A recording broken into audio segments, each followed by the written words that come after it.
abri à insectes, parce que c'est maintenant qu'il faut essayer de réfléchir à comment accueillir tous ces auxiliaires qui vont vous aider dans votre jardin. Alors bien sûr, il existe des abris à insectes, des hôtels à insectes qui sont destinés à tous vos auxiliaires dans le jardin, mais vendus en jardinerie. Faites attention parce que quelques-uns sont en bois traité. Donc c'est un petit peu compliqué, parce que accueillir des insectes dans un bois traité, non.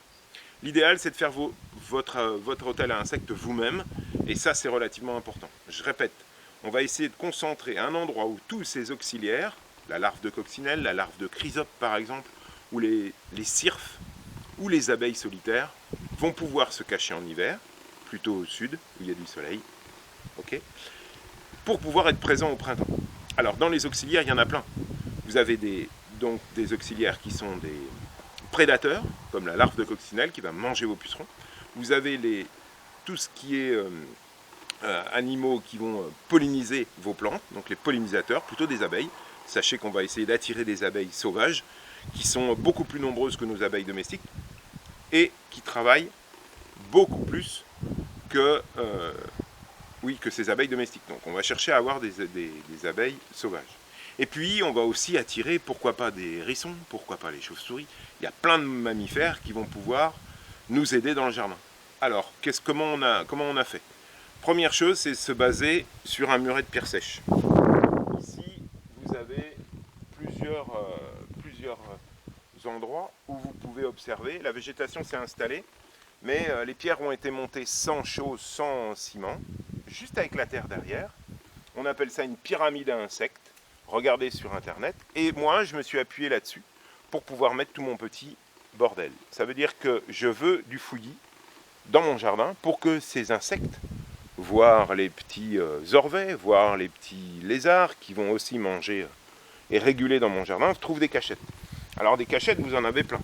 Vous avez bien sûr de la terre ici, et puis là aussi, une petite cache en dessous, d'accord, avec un bois qui est plutôt pourri, mais justement qui va attirer tous ces insectes.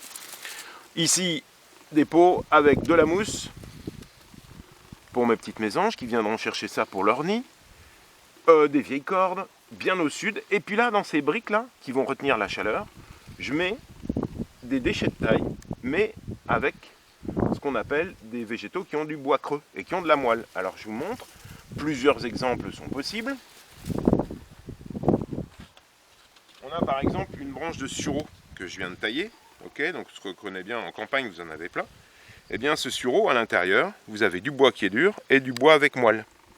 Et ça, c'est relativement intéressant parce que l'abeille solitaire va se mettre dedans. Elle va creuser sa galerie. Et donc ces bois qui sont creux vont pouvoir vous aider avec le temps. Et vous pouvez revenir ici. Là, j'ai acheté 3 casiers à bouteilles en terre cuite parce que ça attire la chaleur. Et dedans, j'ai mis mes bois creux. Alors là, la moelle est partie, mais mes insectes sont dedans. Regardez, ça c'est rebouché. D'accord ? Vous pouvez reprendre aussi comme autre. Ça, c'est un vieux pied de maïs. D'accord ? Alors la tige est creuse, vous la coupez et vous mettez. Donc ça, c'est relativement intéressant. Alors bien sûr, il y a un petit côté look dans cet abri à insectes où on met des choses agréables. Le petit nid, il ne va pas servir à nicher les oiseaux, il est trop bas par rapport au chat par exemple. Mais le but, c'est vraiment de pouvoir associer l'esthétique et l'efficace.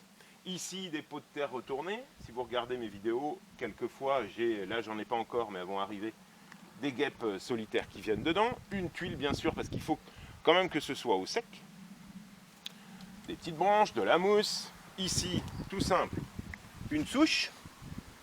D'accord ? Et dedans, j'ai mis de la terre. Parce que là, je vais avoir mes abeilles plein sud qui vont venir chercher de la terre pour la malaxer. Ici, alors je ne vais pas démonter, mais vous avez ici des passages avec des pierres. C'est uniquement des pierres que j'ai bourrées à l'intérieur pour pouvoir faire des niches aux lézards. Du vieux bois. Alors vous voyez, je ne vais pas le toucher, mais il est complètement pourri. Parce que mes abeilles ont besoin de ça, mes guêpes solitaires aussi. Et alors, c'est ça, c'est un petit peu de sauvage dans le jardin, et surtout, des endroits où les animaux peuvent se cacher. Parce que dans nos jardins trop propres, il n'y a pas assez d'endroits. On va continuer la visite. Ici, une souche qui est en état de... elle est en train de se décomposer, mais j'ai déjà des xylocopes, donc des super abeilles bleues solitaires qui vont venir et qui vont nicher à l'intérieur. où il n'y a aucun risque d'avoir des nids de guêpes ou de frelons. C'est trop petit, il n'y a pas assez d'espace pour ça. Ensuite, on continue. Alors, on va peut-être avoir un petit souci avec le soleil. Bien sûr, ici, tout un tas, une vieille souche, vous voyez, où je vais avoir tous mes insectes qui vont pouvoir venir. Et là, ça y est, regardez, ils ne sont pas là encore, hein, parce qu'on est en plein mois de février-mars. Mais on a ce qu'il faut ici. Et puis, là, toute une zone avec un muret de pierre sèche, une petite rivière de sable et de galets, pour que toutes ces abeilles viennent chercher des matériaux pour pouvoir construire leurs abris.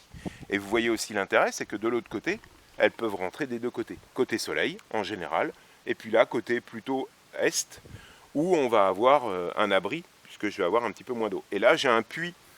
On a mis, quand on l'a construit, que des pierres, pour que justement mes lézards puissent se cacher. Devant, eh bien, toujours pareil, des petites niches, ok, et puis des endroits où on peut, alors tout un côté un peu peut-être un peu esthétique, du sable. Alors j'ai mis une petite barrière à chat parce que c'est pas un bac à sable, hein, on est d'accord, mais c'est pour pouvoir permettre à tous ces insectes de trouver des lieux où ils pourront récupérer de la matière pour construire. Sous ma, alors je vous fais pas la visite, mais sous ma bûche là, c'est creux. Voilà, plonger, plonger, plonger, voilà, c'est bon. J'espère qu'il n'y a pas un gros crapaud derrière. Mais bon, et là, c'est tout un abri pour pouvoir cacher. Donc ces hôtels à insectes, ils existent dans le commerce, ils marchent bien. Mais vous pouvez vous amuser à faire des constructions complètement loufoques, avec plein de choses, pour pouvoir abriter cette faune et cette flore qui est utile. D'accord ? Et puis, bah, regardez, cette spirale se termine avec bien sûr du muret en pierre sèche, où on va avoir beaucoup d'insectes qui vont pouvoir se loger à l'intérieur. Au milieu, bon là j'ai mis un petit figuier, je vais essayer de le rendre bonsaï, c'est juste pour la forme. Et puis toujours, et ça c'est important, de l'eau. De l'eau pour essentiellement les oiseaux, mais aussi pour tout ce qui est insectes, qui puissent venir boire. Alors là vous voyez, la souche elle n'est pas posée là par hasard, ça veut dire que si j'ai quelqu'un dans mes auxiliaires qui tombe dedans, ben, il va pouvoir remonter sur le bois, se sécher, se bronzer, mettre la crème à bronzer et hop, repartir. Okay, mais ça c'est important pour les oiseaux en hiver, mais aussi en été. Pensez aussi, pendant nos étés qui ont été relativement chauds, d'apporter de l'eau. Et puis une dernière petite chose, on va reculer un petit peu, voilà. Cette petite plaque de zinc qui est là, avec de l'eau pour qu'ils chopent de l'eau dès la première pluie, parce que mes insectes viennent se poser. On va prendre un peu de recul, je ne sais pas si on va avoir un contre-jour, mais vous voyez, voilà, essayez de prendre un peu de recul, vous voyez quand même que on a quelque chose d'esthétique dans le jardin. Alors bien entendu c'est esthétique parce que mon jardin est plutôt naturel, jardin au naturel, mais là je vais avoir vraiment un endroit où tous ces animaux vont pouvoir se cacher. N'ayez pas peur des guêpes et des serpents, comme ces jardins sont fréquentés, elles vont pas, les guêpes qui vont pas pouvoir s'installer, je pense, aux vipères et tout ça. N'ayez pas peur de ça, puisque vous êtes dans votre jardin, d'accord ?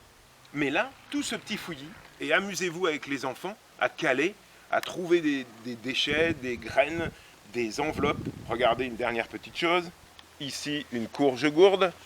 D'accord ? Ici, des chardons que j'ai mis là, parce que justement, tout ça, ça peut servir. Et vous voyez, on voit très bien que mon bois a commencé à être détruit par mes insectes auxiliaires. Le jardin, c'est un équilibre, c'est l'équilibre de l'écosystème. Vous allez avoir des ravageurs comme les pucerons. S'il n'y a que, forcément, ça va être compliqué pour nos cultures. Par contre, à nous, de donner de la place dans nos jardins, avec un peu de fouillis, soit laissé normal, soit un peu organisé comme moi, pour accueillir ces auxiliaires. Voilà, allez, à bientôt et bonne création.